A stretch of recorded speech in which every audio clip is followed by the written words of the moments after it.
এ budget শুধুমাত্র ভোটমুখী budget. মানুষকে সাময়িক স্বস্তি দেওয়ার বাজেট করা হয়েছে, অর্থাৎ তাদের ১,৫০০ ১,০০০ পাবো, ৫০০ বাড়ছে, এটা এর বাইরে কিছুই নয়। এই বাজেট থেকে কি কোনো নির্দিষ্ট দিশা আপনারা দেখতে পেয়েছেন? ৫০০, ১,০০০, ১,৫০০ সেই ভাতাতেই সীমাবদ্ধ করে রাখা হলো এই বাজেট। যে পশ্চিমবাংলার বেকার যুবক যুবতীরা আগামী দিনে এত হাজার এত লাখ চাকরি পাবে, কর্মসংস্থান তৈরি হবে, ইন্ডাস্ট্রি তৈরি হবে, এর কথা কোনো কিছু পেলাম না। বারবারই সরকারের মুখাপেক্ষী করে ভাতাতে সীমাবদ্ধ রেখে বাংলার মানুষকে আটকানোর চেষ্টা হচ্ছে। ওই বেকারত্বের হার বেড়ে গেছে, ওই জন্য ১,৫০০ টাকা দিয়ে মুখ বন্ধ করার চেষ্টা করছে। কাজ দেওয়ার দরকার, ১,৫০০ টাকা দিচ্ছে, আমরা কাজ চাই।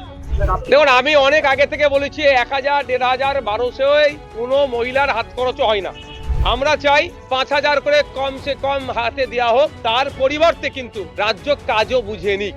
মমতা ব্যানার্জি ভোটের জন্য সুপ্রিম কোর্টে গিয়ে সওয়াল করছেন পরিযায়ী শ্রমিকদের জন্য যে রাজ্যে আক্রান্ত হচ্ছে। না মমতা ব্যানার্জি গিয়েছেন, না চিফ সেক্রেটারি গিয়েছেন, না জয়েন্ট সেক্রেটারি গিয়েছেন, না স্পেশাল সেক্রেটারি কাউকে পাঠিয়েছেন। দেখেছেন আপনারা? নাটক ছাড়া আর কিছু নাই। পরিযায়ী শ্রমিকরা কারা? দলিত, আদিবাসী আর মুসলমান পিছড়ে বর্গের। মার খাচ্ছে, মার খাক।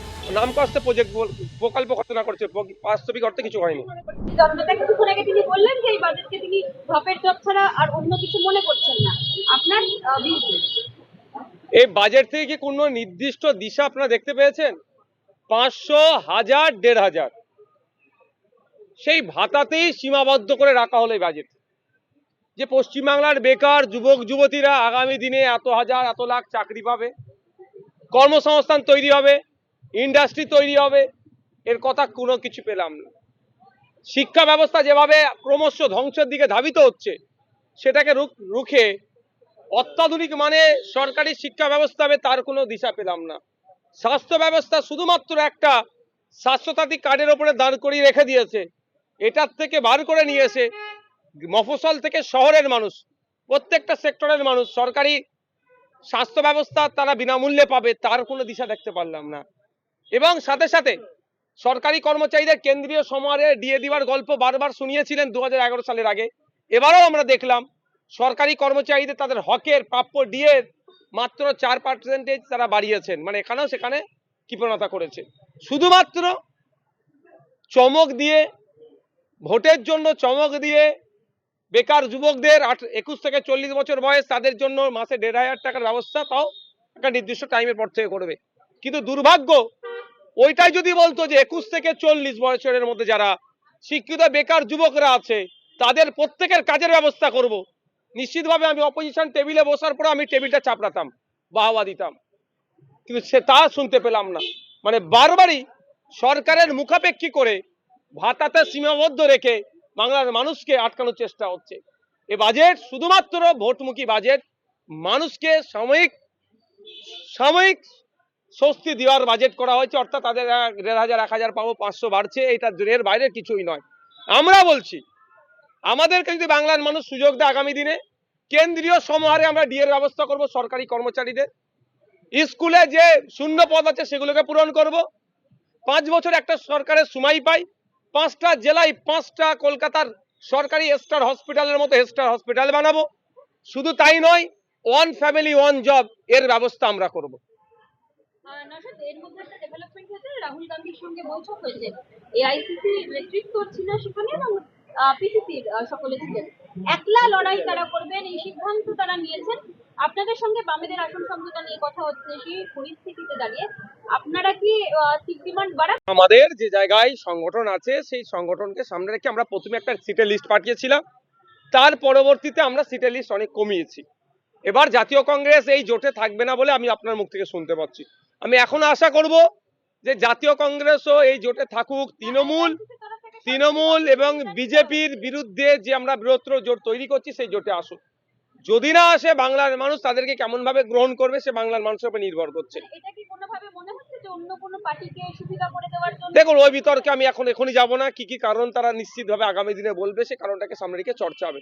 এই মুহূর্তে যেটা হচ্ছে সেটা আমি চাইবো যে বিজেপি তৃণমূলের বিরুদ্ধে একটা শক্তি তৈরি হোক। তবে কেউ যদি না থাকে, জোর করে তাকে তো রাখাটাও অনুচিত হবে বলে মনে করছি। এই বিষয়টাও তো আসছে নশাদ, যে আপনাদের সঙ্গে সম্পর্ক আলিমুদ্দিনের এখন অনেক বেশি ভালো, সেই কারণে পুরনো বন্ধুকে তারা মনে রাখলেন না। সিপিআইএম কে তো এটাও শুনতে হচ্ছে। সত্যি কি তাই? আপনাদের সাথে সম্পর্ক অনেক বেশি ভালো? দেখুন, আমাদের সাথে রাজনৈতিক সম্পর্ক, আমরা বাংলার মানুষের স্বার্থে এই সম্পর্কটা তৈরি করেছি। আমরা চাই বাংলার মানুষ যেভাবে বিভিন্ন অত্যাচার অনাচারের সম্মুখীন হচ্ছে, তার থেকে পরিত্রাণ দিতে হবে। আজকেই দেখুন না, আজকে বাজেট পেশ হয়েছে, এটা বাজেটটা কি বাংলার মানুষের কি দিশা দেখিয়েছে? তো এই দিশাহীন অবস্থায় বাংলার মানুষ ঘুরছে, একটা দিশা দেখাতে হবে। সরকারি কর্মচারীদের তাদের হকের ডিএ থেকে শুরু করে শূন্যপদ পূরণ থেকে শুরু করে স্কুলের শিক্ষক, হসপিটালে ডক্টর, মেডিসিন থেকে শুরু করে মানুষের গড় ইনকাম বাড়ে কিভাবে, তার আমরা লক্ষ্য নিয়ে একটা ঐক্যবদ্ধভাবে লড়াইয়ে নামতে চাইছি, যে লড়াইয়ে নেমে বিজেপি এবং তৃণমূলকে হারানো যায় এবং আমরা সরকারে আসতে পারি। তাতে জাতীয় কংগ্রেস যদি সাথ দেয় লড়াইটা একটু সহজ হবে, আর না হলে জাতীয় কংগ্রেস না সাথ দিলে লড়াইটা একটু কষ্টকর হবে, কিন্তু লড়াই আমরা জিততে হবে আমাদেরকে। শুভঙ্কর সরকার পিসিসি প্রেসিডেন্ট হওয়ার পর থেকে এটা বলা হয়েছিল যে শুভঙ্কর সরকার অনেক বেশি তৃণমূলের প্রতি তার সফট লাইন রয়েছে, সফট অ্যাটিটিউড রয়েছে। এটাই কি সেই কারণ যে কারণে আপনাদের সঙ্গে তিনি আর সম্পর্ক রাখলেন না? দেখুন, এটা তো শুভঙ্কর বাবু ডিসিশনটা নিচ্ছে না, এআইসিসি নিচ্ছে, যেখানে মল্লিকার্জুন খার্গে স্যারের মতো মানুষজন আছেন, রাহুল গান্ধীজিরা আছেন, আরো যারা আছেন তারা নিয়েছেন। শুভঙ্কর বাবুর ব্যক্তিগত কোন জায়গায় কি দাঁড়াচ্ছে সেটা আমি বলতে পারবো না। নওশাদ, আজকে আপনার হুমায়ুন কবির, মানে সরি আপনার নয়, বিএনপির নেতা তিনি দাবি করেছেন তারা যদি ক্ষমতায় আসে তাহলে 3,000 টাকা লক্ষ্মী ভাণ্ডারটা দেওয়া হবে, সেই ভাতার পরিবর্তে ভাতার একটা সংস্কৃতি। আর কি বলবেন বিষয়টা আপনি? দেখুন, আমি অনেক আগে থেকে বলেছি 1,000, 1,500, 1,200 কোনো মহিলার হাত খরচও হয় না। আজকের ডেটে যেভাবে মূল্যবৃদ্ধি বাড়ছে, আমরা চাই 5,000 করে কমসে কম হাতে দেওয়া হোক। তার পরিবর্তে কিন্তু রাজ্য কাজও বুঝে নিক, শুধুমাত্র অন সাইড নয়, বোথ সাইড ইন্টারেস্ট থাকুক, মিউচুয়াল ইন্টারেস্ট থাকুক, এটা আমরা চাই। মানে সরকার বলছে 1,500, হুমায়ুন বলছেন 3,000, আপনি বলছেন 5,000। আমি 5,000-এর পক্ষে, তার পরিবর্তে রাষ্ট্র কাজ বুঝে নিক, এটাও কিন্তু অ্যাড করবেন। কিন্তু আরো কিছু বিষয় উঠে এসছে, আশা কর্মীদের ভাতা বাড়ানো হয়েছে, পুলিশ ভলান্টিয়ারদের ভাতা বাড়ানো হয়েছে, আশা কর্মীদের মাতৃত্বকালীন ছুটি দেওয়া হয়েছে, ভোটার অ্যাকাউন্ট থেকে যাই বলেন। কি বাড়িয়েছে বলুন? সমকাজে সমবেতন আমরা বারবার দাবি করছি।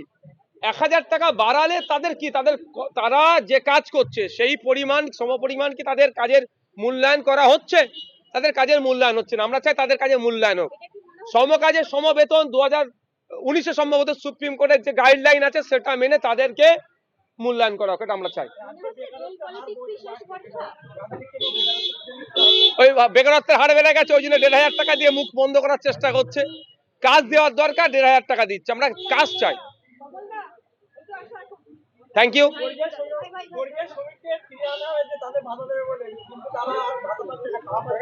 ওটা জাস্ট গিমিক ছাড়া আর কিছু নয়। মমতা ব্যানার্জি ভোটের জন্য সুপ্রিম কোর্টে গিয়ে সওয়াল করছেন পরিযায়ী শ্রমিকদের জন্য যে রাজ্যে আক্রান্ত হচ্ছে। না মমতা ব্যানার্জি গিয়েছেন, না চিফ সেক্রেটারি গিয়েছেন, না জয়েন্ট সেক্রেটারি গিয়েছেন, না স্পেশাল সেক্রেটারি কাউকে পাঠিয়েছেন। দেখেছেন আপনারা? নাটক ছাড়া আর কিছু নাই। পরিযায়ী শ্রমিকরা কারা? দলিত, আদিবাসী আর মুসলমান পিছড়ে বর্গের। মার খাচ্ছে, মার খাক। নাম কষ্টে প্রকল্প ঘোষণা করছে, বাস্তবিক অর্থে কিছু হয়নি।